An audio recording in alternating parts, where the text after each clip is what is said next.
Raadiyoo Simbirtuu.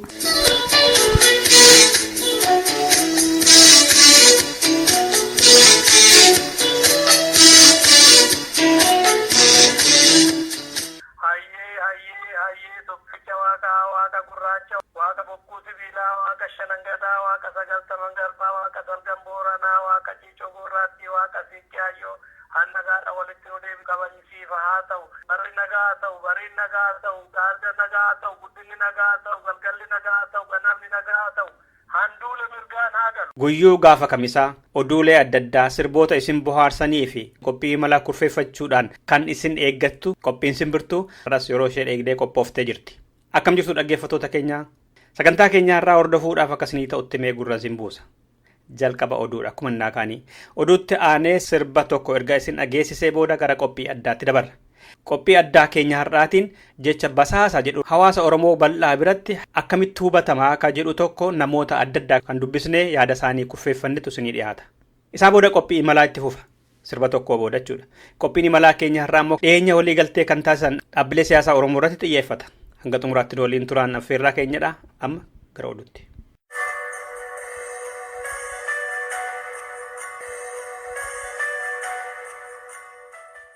Roobii kaleessaa Finfinnee kutaa magaalaa Boolee Bulbulaa naannoo warra gannuutti poolisii fi jiraattonni walitti bu'anii lubbuun namoota 3 ba'e.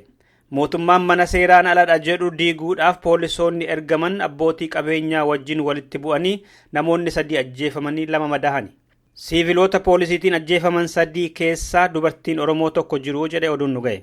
Kan madahan lamaanuu poolisoota hoggaa ta'an warri manni isaanii seeraan ala ijaarameera jedhame kunneen baroota dheeraadhaaf lafuma isaaniirra warra jiraata turanidha jedhame. Dhimma kanarratti bulchiinsa kutaa Boolee Bulbulaatti bilbiluudhaaf deddeebisnee kan yaalle nuuf hin milkoofne akkuma arganneen kan qabannee deemnu ta'a. Harargee dhiyaa Asabotti fincila xumura gabrummaa guddaan gaggeeffame. Yoo xinnaate kanaan wal qabatee namoonni 7 hidhamaniiru. Wixata darbee gaafa caamsaa 16 bara 2016 jiraattonni magaalaa Asabootii fi naannoo ishee walitti bahanii gochaa cunqursaa bara dheeraa Itoophiyaan Oromoo irratti raawwattu nu ga'a jechuudhaan balaaleffataa oolan. Addatti immoo qeerroon bilisummaa Oromoo fi barattoonni hedduminaan hiriira bahanii mootummaa balaaleffataa abbaan biyyaa Oromoodha abbaan biyyaa Abaawoodha yeroo jedhanii dhaadatan argamanii dhagahamaniiru.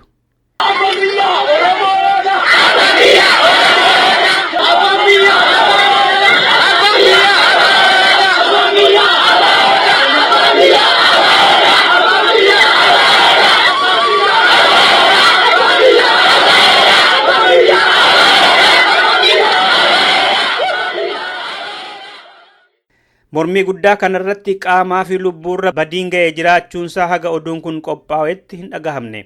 Waraanni agaazii konkolaataa lamaatiin fe'amee magaalaa sana keessa garuu bu'eera. Diddaa sanaa wal qabate Abdii Tukkee, Adinaan Aliyyi, Saa'id Taasif, Abdii Aliyyi Mahammad, Abdulaxiif Amin, Adinaan Mahammad Adamii fi mucaa ganna 12 Riyaadoo Mohammad Umar kan jedhaman galgalasaa waraanaan mana isaaniitii fudhatamanii achi buuteen isaanii hin beekamne. Achuma oduu gama Oromiyaa bahan wal qabateen poolisiin federaalaa barattoota yuunivarsiitii Haramayaa Mooraatii akka hin baane oggura irra kaa'uun dhagahame. Sababiin itti kenname immoo hawaasni naannoo fi barattoonni wal arganii diddaan gamasiitiin deemaa jiru daranuu akka hin jabeessineef jedhameetudha jedhe oduun ga'e. Akka madda keenya kanaatti wixata darbeerraa kaasee kan hojii irra oolaa jiru barattoota mooraatti ittisuun maqaan bulchiinsaa yuunivarsiitichaa beeksisa bahirra haa jiraatu malee kan ajaje mooricha kan bulchaa jiru poolisii federaalaati. Oduu wal fakkaatuun yuunivarsiitii Wallaggaatti illee agaaziin barattoota bahaa fi galma dhorkaa jira. Sakatteensi addaa kun kan inni amma eegalame akka mootummaan jedhutti mooraa sana keessa dhukaasa barattoonni dhoksanii waanta galchaniif. Najjoo fi Naqamteettis fincilli kun itti fufee jiraachuutti himamaa jira. Akka oduuleen nu gahaniitti barattoonni manneen barnoota Naqamtee keessaa marti guyyuu wayita mooraa mana barumsaa seenan qabsoon keenya itti fufa yaa Oromoo maaliif teessa ka'ii falmii bilisummaan ga'e jechuudhaan sagalee isaanii dhageessisaa ol seenu. Najjootti immoo qeerroon karaa Asoosaa geessu guddaa cufaniiru qibxata darbe. Agaazii fi konkolaattonni karicharra deeman guyyaa tokkoof rakkatanii booda agaazii itti ba'ee karaa sana baneeraa jedhame. Magaalicha keessa guyyuu waraqaan waamicha fincila xumura gabrummaa fi alaabaa bilisummaa Oromoo qabu akkuma faffaca'eetti jiraachuutu himama. Dhumarratti Eengadda galgala alaabaan adda bilisummaa Oromoo walakkaa magaalaa Naqamtee bakka mul'atutti fannifamee bule. Ganama isaa immoo agaazii fi poolisiitiin marfamee bu'e. Ganama sana lafoo fi konkolaataatiin warreen deeman alaabaa sana arganii gariin dinqiitiin yeroo ilaalan hidhattoonni eenyutu fannise jechuudhaan namoota hidhan dhabanii walii gadi fiigaa turanii jedhe oduun nu ga'e. Boodara warri tikaa agaazii fi poolisoonni waamamanii itti marsanii alaabaa sana buusuutu dhagahame. Dhaggeeffattoota keenya oduun keenya har'aa kanumadha. Sirbaleensa lammeessaa kanaatiin gara qophii addaatti dabarra.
Dhaggeeffattoota keenya amma dabareen qophii addaati. Qophii addaa kanaatiin immoo hiikni basaasa jedhu maalidha? Ka jedhu irratti yaada namoota bakka adda addaatii dubbisneerra.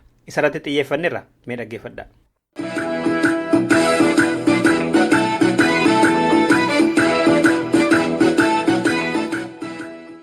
Basaasa jechuun obbo Shamsaddiiniif maalidha? Akka kootiitti argitee odeeffannoo isa baay'ee barbaachisaa argitee isa waan gatii hedduunillee ati bitachuu hin dandeenye san fuudhanii qaama isa barbaachisu tokkoon gahu yookaan immoo qaamni sun ammoo daddafee waan san irratti akka ariitiidhaan murtee tokko kennu warroota godhan jedheetiin yaada akka kootiitti jechuudha. Warra basaasaa jedhaniin kanaan akkanatti hiikaa jechuudha akka kootitti.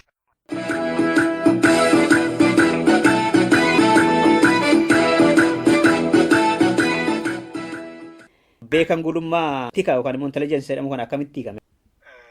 Aanaan akkanatti fakkaatutti tokko basaastuun kun tarii lamaan qooduun baay'ee gaarii ta'a laatammaa tokko amma sammuu namaatti yeroo baay'ee tuwaa bilchaatiin kan dhufu basaastuu kana hamattuuttis kan randomly hiikanii dafanii gara negative connotation'itti gani fuudhan inuma jiru natti fakkaata. gaafuma maqaa ispaayi yookiin intelligensii kan basaastuu jennu kana gaafa wannoo jennu kallattumaan hiika akkasii waan sammuu namaa keessa deemu sitti fakkaata gaafa laaltu. Akka kootti garuu waa lama natti fakkaata gaafan taa'ee ilaalu tokko piroofeeshinaalis natti fakkaata gaafan ilaale gaafan taa'ee ilaalu waan dhaabbanni tokko yookiin mootummaan tokko yookiin jaarmiyaan tokko leenjisee dhimma naamusa dhaabbaticha sanaatiif yookiin itti fufinsa dhaabbaticha sanaatiif waan leenjii ofiisa danda'een dhimma sanaaf bobbaafatus hin fakkaata gaafa teessee ilaaltu.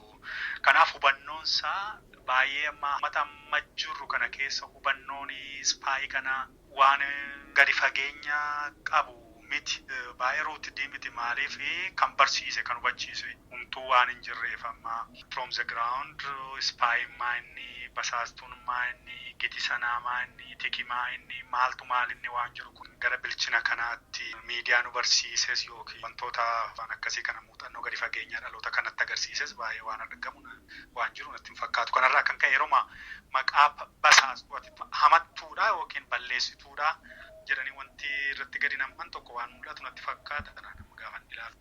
Jecha basaastuu jedhu kanarratti utuu beekumsumtii namoota siyaasaa saayinsii siyaasaa baratan kanarraa fi namoota muuxannoodhaan waa arganii darban yookaan immoo dhaaba siyaasaa keessa furuurraan kan ka'e yookaan muuxannoo biyyoota biroo walitti fidanii namooti nu agarsiisuu danda'an utuu waan basaastummaa kana akka Oromootti muuxannoon kun waan nu barbaachisu natti fakkaata.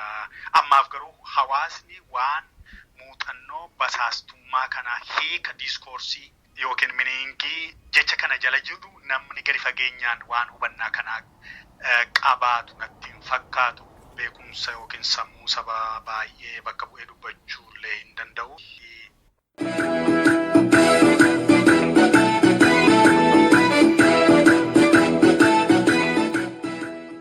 Fattaafoo wayita basaasa jedhan an sammuu keetti dhufu maa inni siif? Basaasa jechuun nama gartee iccitii waliin haasawaan dhaqee gara alagaatti dabarsee himu sanni basaasa jechuun akkasittiin hubadha.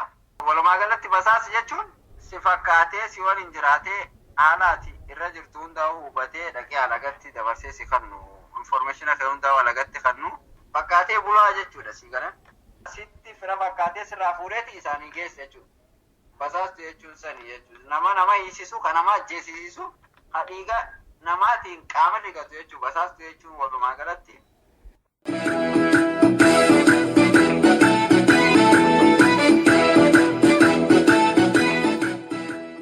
Geetinneti akkamitti tikasa jedhu kan basaasa jedhu kana maaltu sammuu keetti dhufa basaasa jechuun maa jechuudha siif? Ani sammuu kootti kan dhufu namni waa basaasu tokko eenyummaan isaa osoo sirriitti hin beekamin ergama mataa isaa danda'e kan qabuu fi bifa adda addaatiin waan odeeffannoo fudhachuu barbaaduu fi ragaa walitti xiyyeeffatee kan duukaa hordofu waliin alaagaani kuni akkaan asitti qaamaan ta'uu danda'a barreeffama barreessuun ta'uu danda'a lafa namni sun oolee buluu namoota namni sun wal qunnamuu ta'uu danda'a. Immoo namni basaasa jala namni jiru sun hidhatanii namoota warra kaanii wajjin qabu sekendarii akka sekendariitti faana bu'ee hordofuudha. Inni walaala akkasitti ilaala jechuudha. Bakka distaantii sammuu kootti kan dhufu kanadha.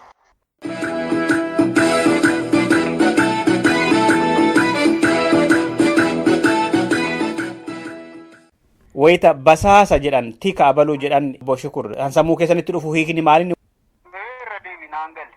Tika jechuun maal jechuudha? Basaasa jechuun? Basaasa? Basaasa jechuun basaasaan naaf hin galle.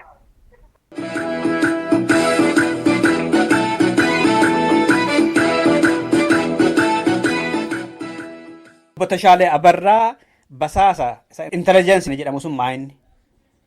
Basaasa jechuun security isa jedha wajjin walitti dhufanatti fakkaata afaan Oromootti eenyuma isaa jechuudha. Connotationin isaa yookiin immoo dhaamsi inni dabarsu security ni jedhu kun yeroo baay'ee positive miti. Intelligence kan jedhu yookiin immoo agent kan jedhu garuu xinna positive natti fakkaata. Jarri kun lamaanuu fagoo baay'ee walirraa fagoo jiru natti fakkaatu. Ani basaasa yookiin immoo seekuriitii warri jedhaman kun hiikaa gaarii warra dabarsan miti.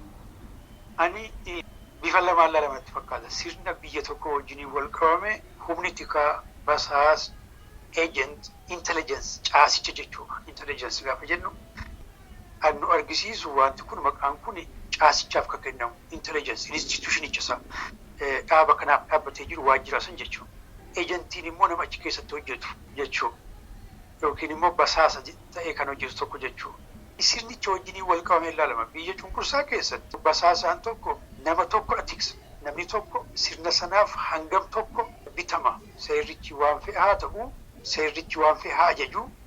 Seera sana cinaatti dhiisanii namoota warra abbaa aangoo warra seera jallisanii akka barbaadanitti hiikaa isaan kennaniif irratti hundaa'anii sirna sana jala nama hiriirsuudha. Namni achirraa bahee yookiin immoo uummanni achirraa bahee ajaja isaanii irraa bahee gaaffii jala irratti kaasa taanaan jara sana callisiisuu, ukkaamsuu, hawaasa sana ukkaamsuu qatti godhanii bulchuudha jechuudha. Humni basaasaa biyya sirna cunqursaa keessatti tajaajila cunqursaa kenna jechuudha. Biyya kaan keessatti garuu mataasaa mootummaa irratti hojjetu. Namoonni aangoo qaban seeraan ala deemanii wanti isaan godhanoo jiraatan hamma qulqulleessuutti deemu jechuudha. Fakkeenyaaf Federal Bureau of Investigation kan jedhamu kun eejensii mataasaa danda'e FBI jechaan baay'ee biyya keessatti hojjetu, biyya alaatti hojjetu, mootummaa keessatti hojjetu, mootummaan alatti hojjetu, kan mootummaa irratti hojjetu, seera biyya sanaa, sirna biyya sanaa tiksuu irratti hojjetu jechuudha. Ol'aantummaa seeraa tiksuu irratti hojjetu jechuudha. Ol'aantummaa seeraa irra darbee yakki raawwatame gabaasni isaan bira geenya eenyuuf iyyuu hilan seeradha olaanaa, heeradha olaanaa. Wanti isaan irratti hojjetanii hundaa'anii hojjetan beekamaadha. Namoota baay'ee conscious ta'an, namoota baay'ee beekumsa olaanaa qaban waa'ee seeraa, waa'ee heeraa namoota beekan namoonni kun. Namoonni isaan hoogganan akkas. Egaa kana gaafa jennu Ameerikaa laalchisee naashinaal intirestii isaanii waan treetan godhu gaafa itti dhufee wanti isaan yaaddessu gaafa dhufu seera irraa bahanii wanta isaan godhan keessattuu biyya alaatti gaafa bahan waan teerorizimii kana wajjin waliin qabatee karaa irraa bahu argaa jirra. Haa ta'u biyya otoriteeriyaan akka Itoophiyaa mootummaan sirnaan aangoo hin qabanne uummataaf itti gaafatamaa hin taane mana bunaa jas jala deemu si cinquu si sodaachisu akka basaasaa ta'anillee amma beeku akka sodaatu si godhu si cabsu haamlee uummataa cabsu akkasittidha kan hojjetu jechuudha. Ani intelligensii akkasitti hubadha.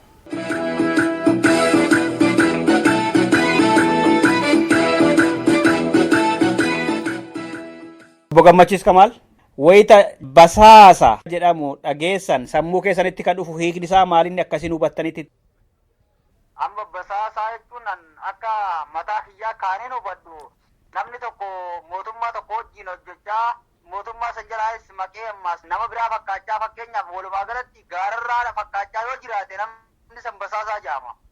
Waa'een basaasummaadhaa tun ollaa biyya keenyaa keessaffaa baay'inaan jirti. Mootummaan Itoophiyaadhaa jechuudha. Basaasummaa kanaaf karaa banee uummata nama basaasu uummata Oromoodhaa jechuudha. Jireenya isaa jijjiirrachuudhaaf yookiin lubbuu isaa jiraachisuudhaaf biyyaa baqatee biyya ormaa keessa jiru haalatti ukkaamsee biyya deebisuuf nama Oromuma fakkeessee jechuudha. Oromuma fakkaatee na fakkaateetuma anuma kana deebi'een na hiisisee aniin kun ammas maallaqa baasee lammata mana hidhaa sanfaa keessaa bahu meeqantamii jira jechuudha. Basaasaa jechuun kana akka mataa kiyyaattan.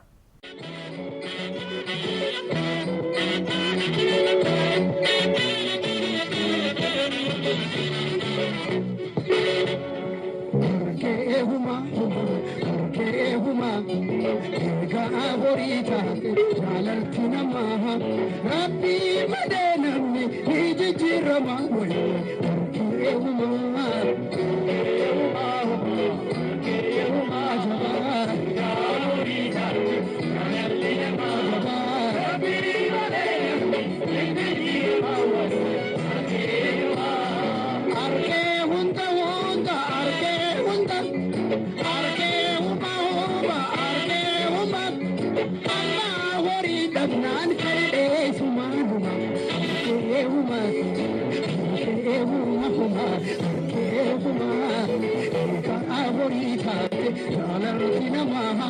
Rabbi madenamni nijijirama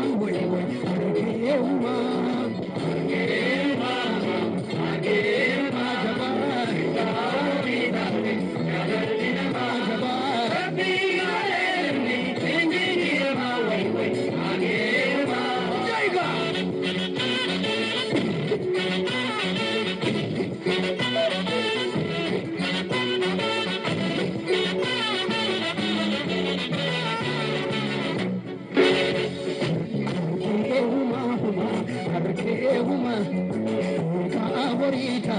jaalalti namaa rabbii malee namni ni jijjiirama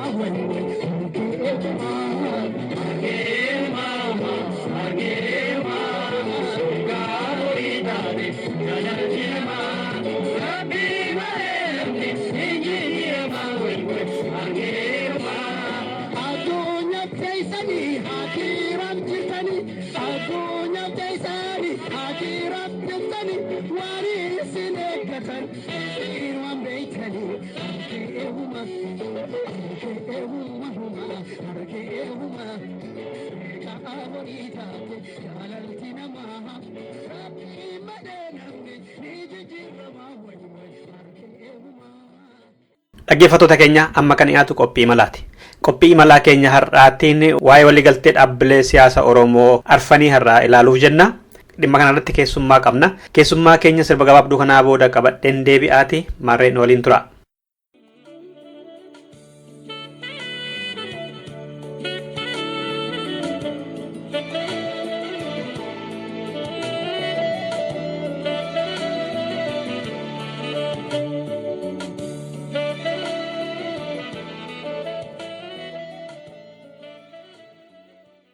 Dr. Ibrahim Elemoo daandiirraa qabna. Dr. Ibrahim yeroo keessaniif guddaa galatooma. Har'a kan irratti mari'annu waa'ee dhaabbilee siyaasaa Oromoo arfan jechuun adda bilisummaa Oromoo, adda dimokiraatawaa Oromoo, kallacha walabummaa Oromiyaa fi adda bilisummaa Oromoo tokkoome. Dhiyeenya kana walii galleerraa wal hubannoo irra geenyeerraa qabsoo Oromoo achi butuudhaaf ka jedhu ibsa baasaniiru. Isa akka nuti intaltanii fi anaa dhufu Dr. Ibrahim. Waan naaf fedhaniif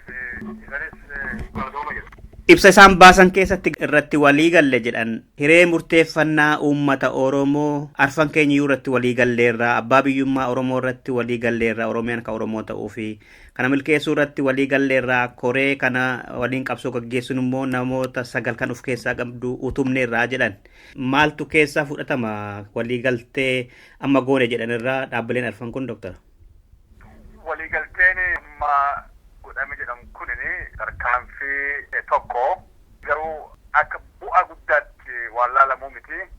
Akkuma beekamu waliigalteen dhaabbilee siyaasaa kan Oromoo kun dhiibbaa uummatii Oromoo, beeksisni Oromoo, maanguddootni Oromoo, hooggantoota dhaabbilee siyaasaa Oromoo kan irratti godhaa turaniin kan ta'edha. Egaa isaan kanaan dura tokkoomuudhaaf akka fedhii qaban waltajjii adda addaa irratti taa turanillee wareegamni qaaliin qeerroodhaan uummata Oromootiin keessatti kafalamsuun tokkummaa uummati Oromoo qabu mirkaneessee yoo uummati Oromoo kun kutaan amantiin otoo waliin qoodin diina dura harka duwwaa meeshaa tokko malee dhaabatan hooggantoota keenya garuu bakka tokko dhufanii akka isaan waliin hin hojjenne maaltu isaan dhibaa, maaltu isaan gufuutti ta'a. Yoo tokkummaa Oromoo taate kun tokkummaan Oromoo hagas caala ragaa maalii waan jedhu waan akkasitti haatamaa ture. Egaa walitti dhufeenya isaanii kana akka na fakkaatutti tokkummaa uummati Oromoo biyya keessa jiru garsiisettiyyuu akka isaan yaada kanaan dura qaban gara hojiitti jijjiiran isaan dirqisiisee amma sadarkaa isaan irra gahanii mari'atanii waan ijoo irratti abbaa biyyummaa kan saba Oromoo irratti uummati Oromoo hiree ofii qaama sadaffaa harki keessa otoo hin jiraanne hiree ofiin murteeffachuu qabaa. Wal dorgommiin siyaasaa gaafa uummati Oromoo abbaa biyya ta'e achiin booda uummata Oromooti wanti baasu maali? Waan jedhu uummata Oromoo murteeffataa. Kanaaf diina dur dhaabbannee humna diina cabsinee saba Oromoo bilisoomsuu irratti waliin hojjennaa, tokko taanee hojjennaa jedhanii jiru. Egaa akkuma warri faranjii jedhu the devil is in the details. Egaa warri kun waan amma jedhan kan gara hojii jijjiiruuf hagam kaka'umsi qaban tokkoomuu isaanii kan irratti ammoo waan irratti walii galan nutti himanii jiru, waan irratti ammoo walii hin galle, waan fuuldura isaan adeemsa irratti kan gufuuti ta'u maal akka ta'ellee egaa fuuldura uummata keenyaaf akka gaariitti ibsaa yoo deeman wanti amma godhamu kun qaala bu'aa gaarii agarsiisee uummata Oromoo ammoo humneessaa deemaa waan jedhu. dhuguma haalli biyya keessaa kan dirqee fakkaata warri jedhan jiru. Gariin immoo walirraa caccabanii kophaa deemanii kanaan dura eessa akka gaan wanta arganiif kophaa deemuun kun nun baasu ka jedhu barumsa irraa fudhataniitu warri jedhan jiru.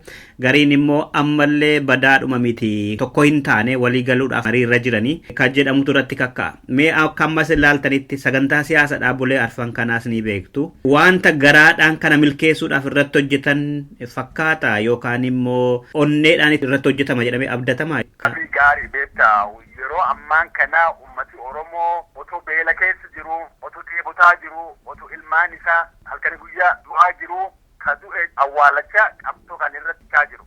Nu garuu Oromoo biyya ala baqatee jiruu fi hooggansi isaanii kun biyya walabummaa qabdu keessa jiraachaa jiruu keenya ka dhuunfaa bira dabarree aarsaa gugurdaa kafallee ummata Oromoo kanaaf bu'aa buusuun yoo hin danda'amne wanti boru ummata kana hooggannee bilisummaatti hin geenna jennee dubbannu hin jiru. Maaliif jennaan warri amma kaayoo tokko irratti waliin hojjechuudhaaf waliigalle jirra jedhan kun hanga miseensi isaanii guutuu hayyoota isaanii gurguddoo miseensa isaanii kan durii fi haarawa qabatanii bakka tokkotti walitti dhufanii tokkoomuu warra hooggansa gubbaa jiru callaa otoo hin taatin tokkoomuu miseensa isaanii irri caalaa yoo hundumallee jechuudhaan yoo hin mirkaneessin akkuma tokkoomuu kanaan dura kan waraqatirra kaawwamee hafatan akkasuma ta'ee hafaa jechuudha. Kanaafuu wanti kun gara hojii jijjiiramuuf jaarmilee siyaasaa kan Oromoo kan amma tokkoomni jedhan kun hooggantoota isaanii hunduma warra hayyuu duree ta'anis dabalatee bakka ummati Oromoo bal'aan jirutti miseensa isaanii qabatanii warra ammoo tokkoomuu kan irratti dhufee isaa waliin hirmaatu otoo gartee daangessuun nama wal foomuun wal filuun otoo hin jiraanne miseensa isaaniin martuu walitti fidanii tokkoomuu kana yoo mirkaneessuu hin dandeenye ummata Oromoo irraa ammoo qabeenya isaa beekumsa isaa bakka tokkotti fidanii qabsoo biyya jiru kanaaf yoo oolchuu hin dandeenye bu'aan inni fiduuf jiraatu baay'ee xiqqaadha. Kanaafuu akkuma dhagarte waraqaa amma mallatteeffame kana warri mallatteessilleen bakka bu'oota dhaabbilee siyaasa Oromoo kan malee hayyuu duree jechuun isaanitti tokko kana. Lammeessoo otoo warri hayyuu dureelleen irratti qooda fudhatanii kan mallatteessan ta'e yoo miseensa isaanii guutuu gumisa jechuudha. Kan ummati Oromoo ardii cufa gubbaa jiru dhufee irratti hirmaachuu danda'u. Yoo godhuu hin dandeenye Noorz Ameerikaa keessatti gootee kan Awustiraaliyaa jiru, kan Awurooppaa jiru, kan Afrikaa jiru hayyuun kenna, beekan kenna, qabsaawaan kenna, kan dandeettii qabu, kan humna qabu bakka tokkotti walitti dhufee koongireesii guddaa yookiin gumisa guddaa kan hooggansa haarawallee filachuu danda'u. Yoo barbaachisa taate akkasitti walii galanii dhugumaan ummata Oromoo humneessuuf qabsoo kana hoogganuuf qophii ta'uu isaanii yoo hin mirkaneessin wanti isaan amma godhan kun public relationiidhaaf jedhamee waan ta'e malee waan ummata Oromootiif fuulduraaf bu'aa buusu taa'ee argamuu dhiisuu ni mala jechuudha. Kanaafuu hojiin isaan irraa jechuun kan eeggamu guddaatu jira. Amma haga tokko deemanii jiru haga caal deemutti isaan irra jiraata halkanii guyyaa. Amma dhaabbilee siyaasaa kun akkuma beekamu hojiin isaanii hedduun incrementali jechuun transformational miti. Waan tokko sirnirraa yookiin hunda irraa buqqisanii rakkoo jirtu kana balleessanii uummata Oromoo kan walitti fiduu irratti sammuu akkasii waan qabatti fakkaatu. Hedduun isaanii incrementalisti. Waan xiqqoo tokko godhanii itti turanii waan biraa godhuu fedhu. Akkas ta'uu hin qabu. Wanni tokko otoo inni hin qabbanoofne gaafa inni oowwaa halkanii guyyaa jala deemanii hojjetanii waan sun fi kan baasuun hin barbaachisaa jechuudha. Yoo akkas hin ta'in mee amma waan kan hojjennee kan itti aanu ammoo jija'aan booda akkuma jennee otoo hin jarjarree yoo jedhame moomentemii luuz godhaa deemu. Namillee hin lufa. Warra waan kan godhellee ifataa deema. Maal jennaan qabsoon tuni ariitiidhaan yoo hin fuulduratti hin deemne taate akkuma amma bara dheeraatti hidha dina jala hin baane. Guyyaa har'allee namni keenya haati hin qabne hidhamee namni dhibba hedduu du'ee diinii fulma duri jiru san jira. Nama yakka kan raawwatallee tokko qabee mana seeratti dhiheessaa hin jiru. Fakkeessuufillee humna diinaa kan hoori isaanii keessatti seenanii cabsuun yoo hin danda'amne biyya alaa keessatti hiriira godhuu mootummaa biyya alaarraa qabsoo keenya deeggaraa jechuudhaan wanni saba Oromootiif dhufu hin jiru kan hubanne jirra. Otoo kadhaan taate kadhaan waggaa 25 silaa waggaadhaan hiriir ba'aa turre. Kan meeji saba Oromoo jijjiire garuu qabsoo nu biyya alaa keessa teennee waggaan walga'ii goonu hiriir goonu otoo hin ta'in wareegama ilmaan Oromoo biyya keessatti kafalan akka ta'e beekamaadha. Wareegamis tun garuu biyya keessatti haga caala itti fufee haga duddi diinaa qabsanii haga isaan jilbeeffachiisanii isaan yookiin yoo guutuma guututti barbadeessullee yoo dadhabde haga diinii si waliin mari'achuudhaaf fixee agarsiisutti qabsoon kun itti fufuu qaba. Qabsoo kana immoo daayirekshinii isaa mootummooti biyya alaa nuu hin murteessani. State Departmentiin USD nuu hin murteessu. Akkuma beekamu qabsoo uummata kamiyyuu keessatti hooggantoota jiran nama jalkaa'uun basaasuun keessattiyyuu basaastota mootummaa TPLF callaa osoo hin taatin warrummaan biyya alaa kulleen yeroo hedduu intarestuma isaanii yoo eeggachuu hin ta'in intaresti saba Oromootiif jecha nuun deeggaran. Kan beeknee waan uummata Oromootii baasu kan murteessu hayyuuf qabsaawaa Oromoo calla. Warra biraa gaafa jaban warra kan irraa fagaachuu hin dandeenyu bira dhaabbachuun dirqama kenna. Maaliif jennaan warri angaa'uuf deemu isaan jedhanii isaan dhufuu qaba malee kadaa amma akka nu dandee balbala isaanii rukunnee deeggara jennu kana akkas ta'uu hin qabu. Akkuma amma qeerroon biyya keessa jiru dargaggeessi biyya keessa jiru hooggansa bakkuma jiraniin wal ijaaranii bu'aa agas ga'u argamsiisanii jiru. Kun ammoo yoo akkaataa giddugaleessummaa qabuun yoo kan hin hoogganamne ta'e bu'aan kun akkasumatti firfirtamee hafaa jechuudha. Akka kun hin taane beekannoo guddaatu barbaachisa. Warri amma waliigalan kulleen halkanii guyyaa hojjetanii hojii hojjetan kan ammoo yoo dhugumaan uummata Oromootiif bu'aa buusu ta'e ariitiidhaan yoo humna hin qabaannellee uf humneessanii miseensa haaraa isaanii ufitti dabalanii akkuma nama reefu jedhe kana gumii sabaa waamu miseensa kumaatamaan akka yoo sadii Oromoo warri kun nu dhugumaan tokkoomne jedhanii uummata Oromoo humneessuuf yoo ta'e kaayyoon isaanii baajeta miliyoon tokko isaan hin barbaachisu. Kaayyoo qaliila ta'e qabatanii saba Oromootti dadhufu waan akkasii goonaa nutti kootta jechuu waamichi kan irratti ammoo waamichi gartee guutuu ka dhoksa hin qabne ka iccitii hin qabne ka ummati Oromoo naqiisan irra bahee dhufee hoggansa isaa filatee yookiin deeggaree bira dhaabbatee jedhu akkas ta'uu qaba. Yoo akkas goone saba kan rakkoo inni keessa jiru kana haga tokko irra xiqqeessuun hin danda'amaa. Nu amma jaarraa biraachuun eeguu qabnu sabi kun akka inni bilisoomuuf. Qabonni amma godhamu kun bu'uura gaariidha. Bu'uuri kun diigamuu hin qabu, jiguu hin qabu. Momentamiin ammaan kana jiru kun dhimma itti fufuu qaba. Ani yaada hin qabu kana. Dhaabbolee siyaasaa arfan kana keessummeessuudhaaf hedduu yaallee isaan dubbisnee ture. Abaluu dubbisaa jedhanii kan nutti himame arfanuu arganne tooleen argamna jedhanii booda bilbila cufatanii kaasuu hin dandeenye. Asirratti galateeffachuu barbaannu bakka bu'aa adda bilisummaa Oromoo tokkoomeeti. Kan dubbisii jedhamne isaan fedhii qabu ture warri kaan biraa dhimnaanidha keessummeessuu hin dandeenye. Yaada isaanii guyyaa biraa gaafa isaan tole jedhan itti deebina. Garuu isin akkuma amma jettan kana finnee bira darbuudhaaf walii galtee isaanii irratti kan walii galan Oromiyaa ka Oromoo ta'uusaa Oromiyaa bilisoomte arguu ka barbaadanii fi hiree murteeffannaatti akka amanan walii galleerraa jedhan. Achuma keessatti immoo dhaabbileen siyaasaa arfaniyyuu kaayyoo isaanii kan mataa mataatti qaban in eegamaa fi kobaatti qabatanii deemuu jedha. Wanti kun wanta wal rukutu wayii of keessaa qaba. Fakkeenyaaf adda bilisummaa Oromoo hiree murteeffannaa uummata Oromoo jedha sagantaa isaa keessatti. Adda Dimokiraataa Oromoo Itoophiyaa haaromtee kan lammummaa irratti hundaa'ee jedha. Kallachi walabummaa Oromiyaa immoo Oromiyaa walaba taate jedha. Oromiyaa irratti galanii otoo uummata kakaasu ta'e warrumti amma walii galan kuniyyuu kan afaan tokko dubbataniin fakkaatu. Maaliif ibsa ejjennoo baafatan keessatti adda addummaa qabnu kabajannee deemnaa jedhaniiru. Mee asirratti kaayyoo isaanii kan amma jiru kana qabannee hanga ummati Oromoo bilisoomee jedhutti walirratti utuu hin duullee tokko taanee garuu gamtaadha qaama isaan kan hundumaa gubbaarraa isaan hoogganu common leadership qabaannee waliin hojjennee gaafa ummata Oromoo fuulduratti dhiyaannee wal dorgomuudhaaf gaafa hiree qabaanne kamtu ummata Oromoof baasaa waan jedhu gaafas ummati Oromoo murteeffataa. Wanni jedhu kun waanuma duri jedhamaa ture. Nama Oromoo hiree ufiin murteeffachuu qaba.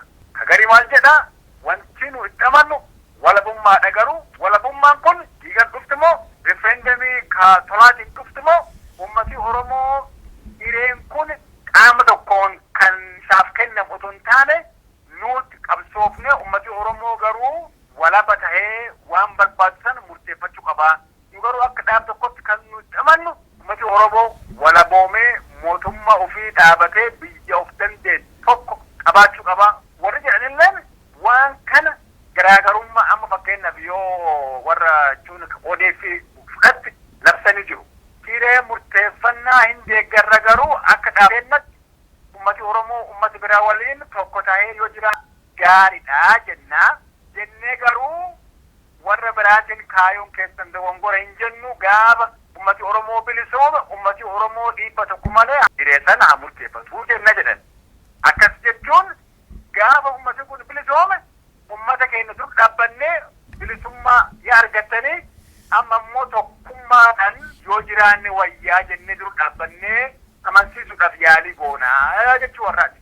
Ana kiyyatti kaayoo adda addaa qabnu kana qabannee tokko taanee tokko ta'u jechuun yoo hoggansa giddugaleessaa hin qabaatin qaama isaan hundumaa uf jala hiriirsee ittiin deemu common leadership gumisa babal'aa jechuu kan hundumaarraa miseensa isaanii hundumaa ka uf keessaa warra jechuu hayyii dure isaanii ta'an hundaa ka uf keessa qabu mana marii cima tokko yoo qabaatan mani marii kun ammoo kaayoo isaan amma jedhan ka tokkoomu kan irratti walii galanii garaagarummaa amma qabnu dhaabnee gaafa ummata keenya bilisoome callaa garaagarummaa sun ummata keenya dur dhaabannee himannaa amma ammoo waan waliigalle kan irratti qaama giddugaleessummaadhaan nu hoogganu jaarrannee hayyuu durees filannee akkasiidhaan deemuu qabna yoo ka jedhan taate tokkoomanii jiru jecha.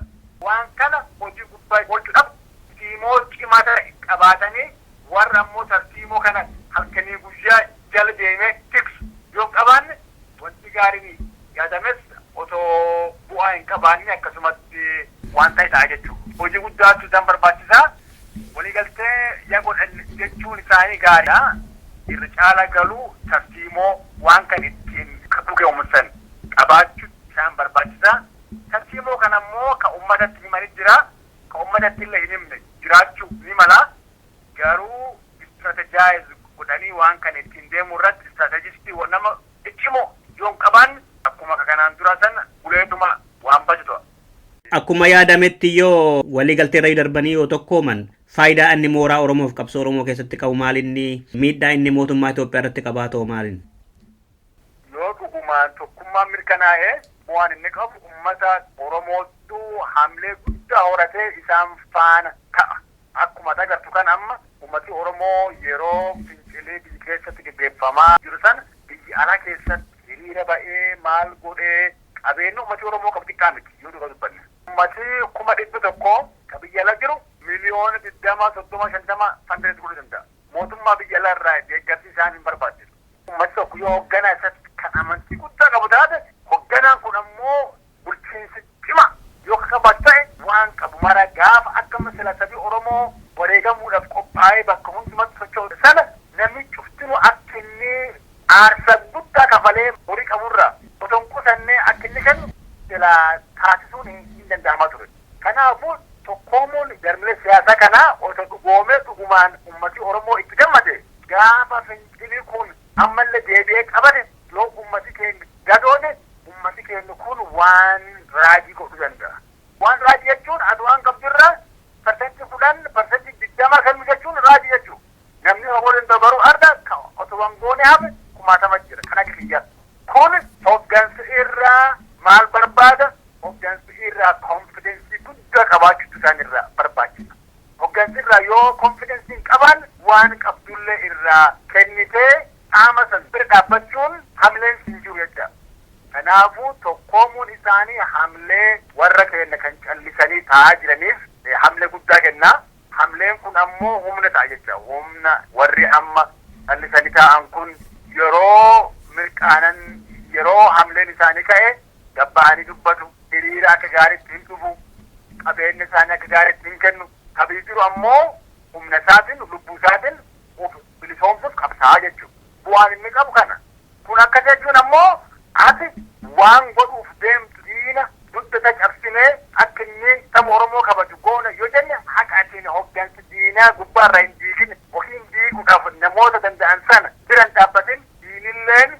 nagaatiin haga jechuutti hin qabsaa jechuudha. Isaalleen hireen isaanii yoo nagaadhaan mariidhaan uummata kana bilisummaa isaa hin mirkaneessin hireen warraa mo'atamu, dhabamu, hidhamu, duudha.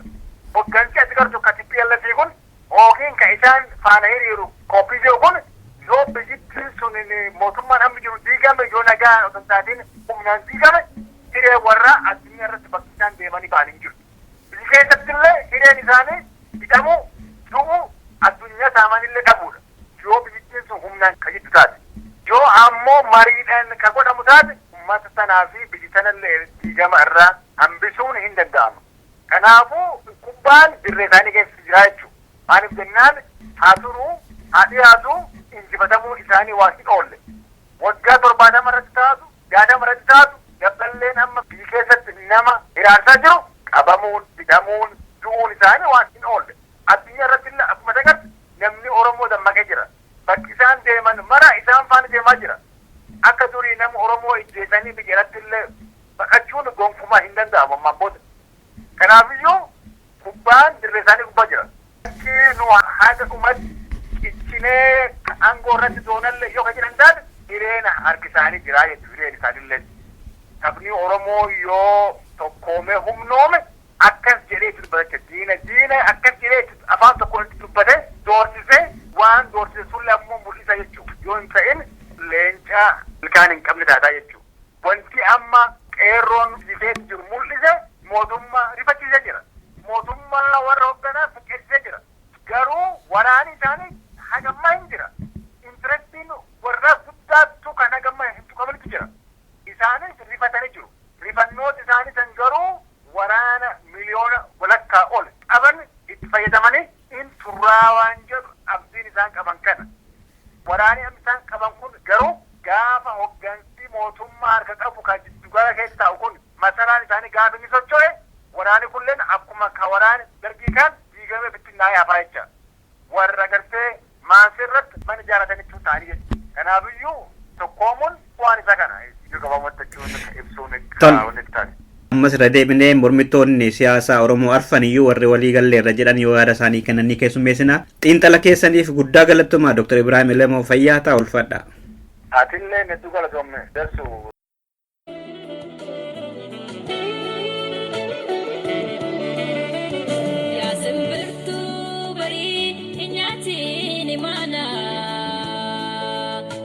Satina gahi jalalli ko sana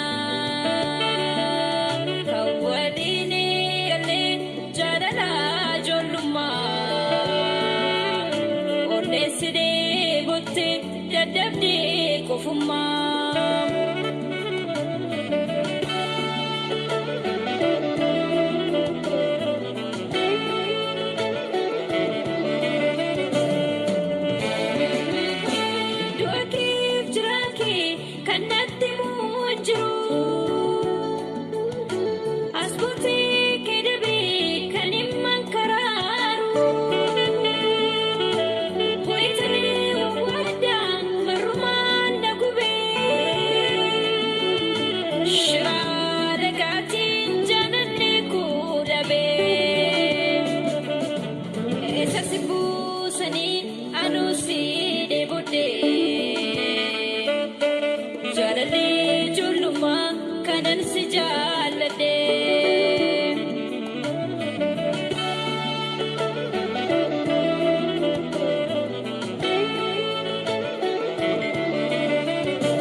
Batina gahi jalalle ko sana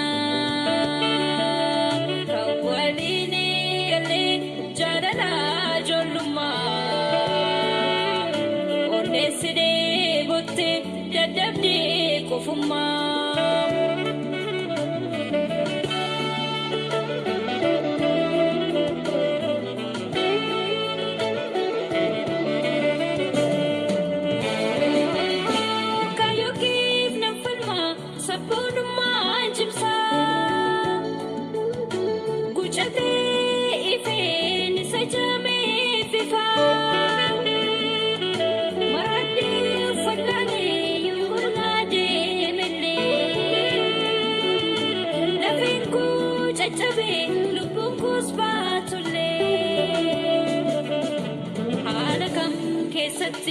Kayuni midamu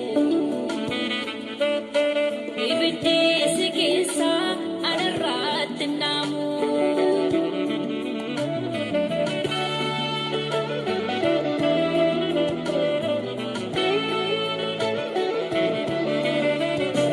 karachiku dumate hidigan gubate fonko fonko kuti enyuna fubate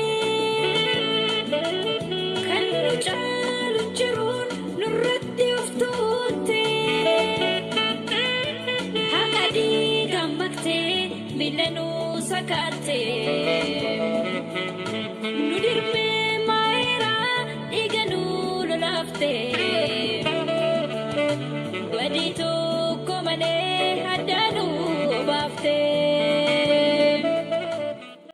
qophii keenya har'aaf jenne kanumaan xumurreerra warra nu caqasaa turtan galatoomaa jecha yaanni keessan gabbina sagantaa keenyaaf hundeedha waan ta'eef nuun ga'uun dagatiinaa jenna torbee dhimma biraatii walitti deebinaa hangasittuu turtii gaarii isin hawwiin jira an dassuu dulaati.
Onna jalalle ko